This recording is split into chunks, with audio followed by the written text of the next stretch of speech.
Hello everyone, welcome back to Easy Tricks app channel. Today I'll show you how to save project file of the video in Filmora. If you are editing any video in Filmora and you have exported the video but did not know about saving your project file, this video is for you. This is a very important and helpful step in video editing. So, let me show you some easy steps to do so. After opening Filmora, drag the video and media section. Then drag it to the timeline.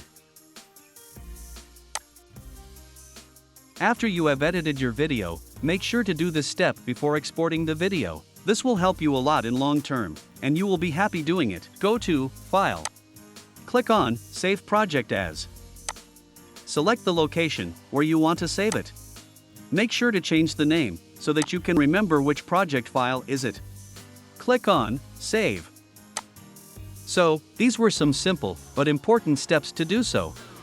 You can simply click on this project file and you will be able to change and edit your video.